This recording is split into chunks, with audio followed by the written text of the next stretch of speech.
question now about how to feel regarding these Packer moves. Nobody better to help sort it out than Cheesehead TV's Aaron Nagler. Good morning, Mr. Nagler. How are you, my friend? Good morning, Czabe. I'm doing well. The big question is, how's Josh doing? I mean, he has not great, Bob. He has looked anything except catatonic since the moment I hopped on this stream. So, Josh, I'm here for you, buddy. I'm here to help. Yeah, please talk him down off the ledge. Butchie and I have failed utterly in doing it. Nags, we've come a long way from when I texted you yesterday. Yes, sir. And you said, I'm going to bring it up here. Yep. Because so I texted you at 1:23 p.m. yesterday, and I said, I'm so confused. Mm-hmm. What's the plan with Jones? Right. To bring him back at a lower cap hit. Yep. And I said, but that's not confirmed. And right. As a backup or as the primary? Jones will always be the lead. And he's gone. And now he's to the Vikings. And he's gone. And a bird crapped on my car. What's next? And it's gone. He signs with the Vikings.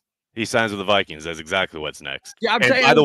By the way, signs at a market rate that the Packers were essentially asking for, proving the Packers correct.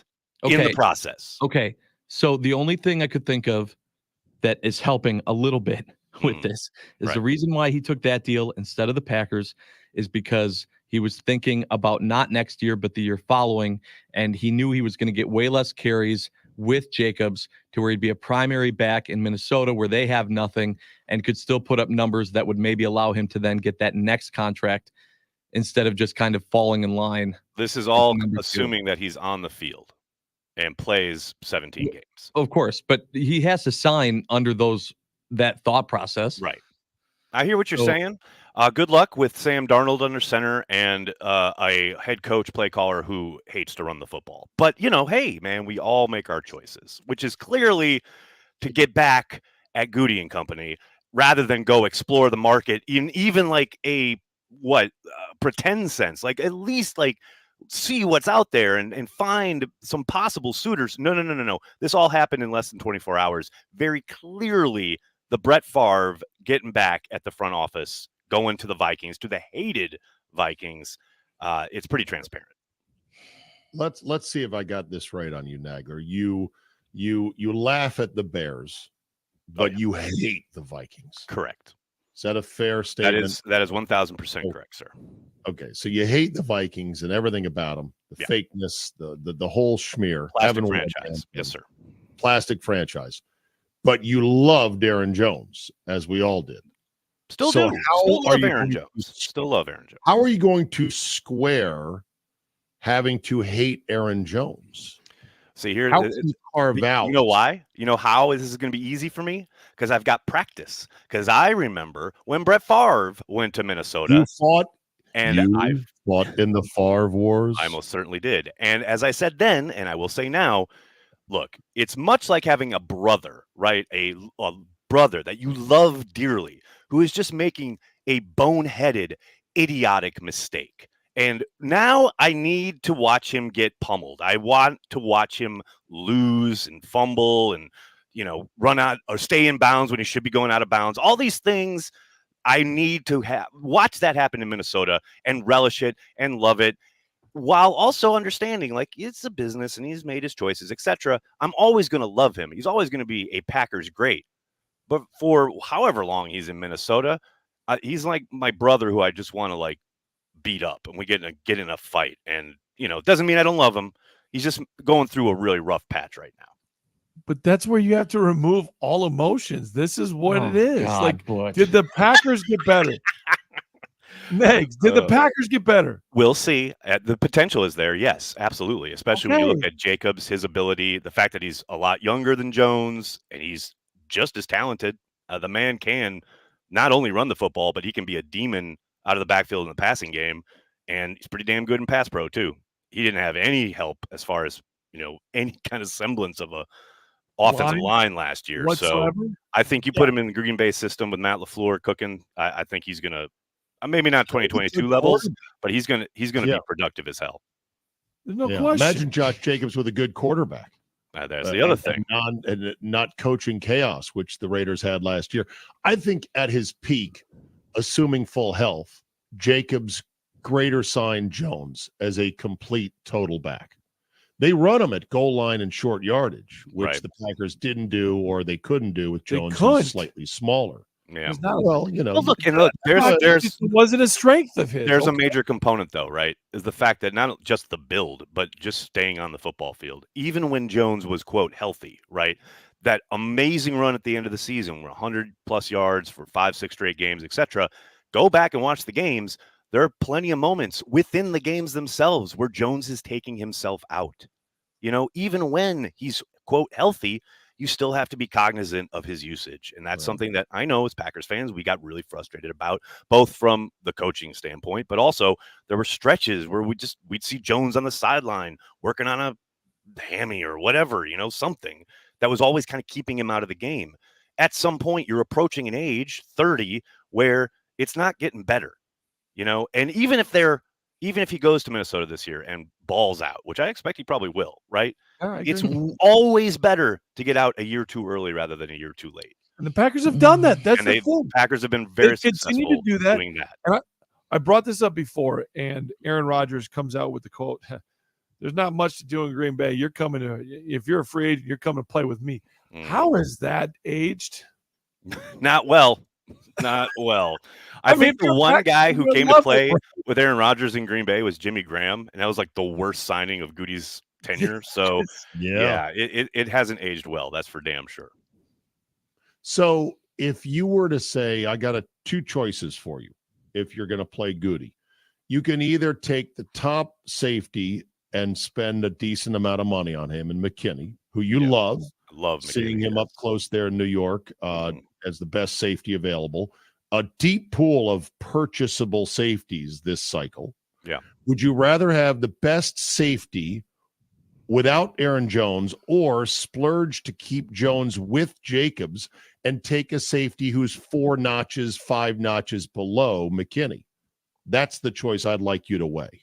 I mean, I think it's pretty obvious where Brian lands. I think I'm with Brian. I understand the emotional aspect when it comes to Aaron Jones because he was so beloved and so productive. I mean, it's not like he's a scrub. It's not like you're talking about a guy who was middling when he was on the field. But, man, Brian is very clearly trying to change the identity of this team. I think they want a team that's a little tougher, a little harder to score on. Especially with the switch on the defensive side. Remember when they went to a 3-4 back in the day, Ted Thompson used those first 2 picks on B.J. Raji and Clay Matthews to try and get an influx of talent. I think he's doing the same thing here with the McKinney signing. He wants high-level safety play, something we haven't seen in Green Bay in ages.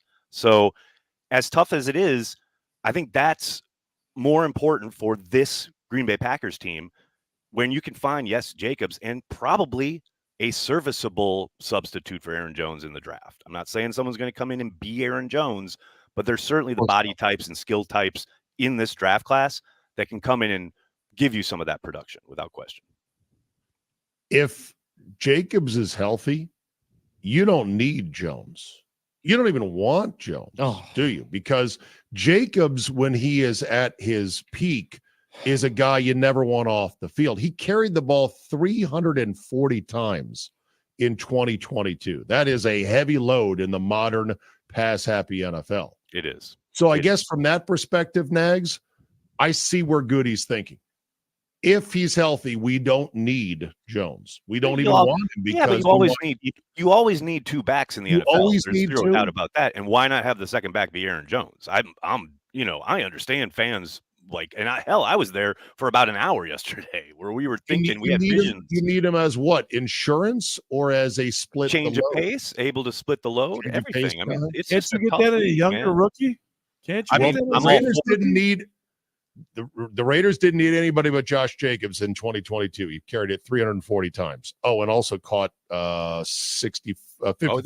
That's the big aspect. I think that's getting kind of underplayed here as far as the Jacob signing. I mean, that he's a weapon in the passing game, legit. Not that Jones wasn't, but it's not like he's just some big bruiser who's going to come in and run between the tackles. This guy can do it all, including in the passing game, which is essential in Mets scheme.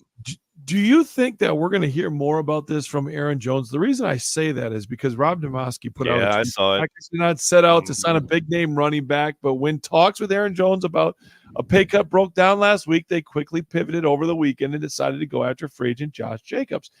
Aaron Jones, 23 minutes ago on the X, with a smiley face and a skull. Every story has three sides to it. Do you think Aaron Jones? Oh, yeah. Do you think Aaron Jones kind of throws some shade at the Packers on the way out here as we're starting to see a little bit on a trickle out on the X? I am fascinated to see his introductory press conference in Minnesota. Let's just say that, because yes, I think there's no question with the rapid nature of this signing. It's very clear what he's doing. This ain't subtle, so I don't doubt for a moment. Josh was all about, he's not, this isn't his personal. Well, it's starting to show Butchie, real quick. I just said, let me make it personal. worse for you, Josh. And I painted the picture and it was unthinkable. And now we got a skull emoji and a cryptic 3 sides to every story with Aaron Jones. What if Aaron Jones turns heel? This doesn't feel cryptic to me. It just feels like it's personal. You know what I mean? He's taking it personal. He clearly feels disrespected after last offseason, taking a pay cut, coming out this year, balling out the way he did down the stretch, and then the Packers approaching him about yet another pay cut. And plus, we haven't even talked about the fact that his agent is Drew Rosenhaus. And there was no way on God's green earth Drew Rosenhaus was selling publicly, my guy, top back in the league, took a pay cut 2 years in a row. There's no way that was happening. So, yeah, I just feel like Jones undoubtedly is the same thing, more or less, what the Packers are. The Packers were correct in this. That's my point. Earlier. That's my point. I know. I understand it. I'm just saying it from Jones's side. He feels disrespected, and I understand that. But it ain't show friends. It's show business, and that's what that's how the Packers are operating. Drew Rosenhaus famously with the next question when he was being peppered about Terrell Owens' contract. Next question. Next question. Love that. Next question. Next question. Bam, bam, bam. Tino's doing sit-ups in his driveway. What a surreal scene that was. The NFL was a different world. Love it. I know it was. So, okay, what's next for the Packers, and how do you think these moves fit into possible draft strategies for the rest of the needs? Well, I think offensive line has got to be shooting up the charts, so to speak, as far as need in the draft. And this is a draft where there's a lot of depth along the line, especially at offensive tackle. I think I'm fascinated to see what they do at linebacker as well. I thought maybe Jordan Brooks might be a fit there, but I think he signed with Miami overnight. There's certainly a need there. Like with Campbell essentially about to be released tomorrow as a June 1st designation, they get about $10 million worth of cap space in that move.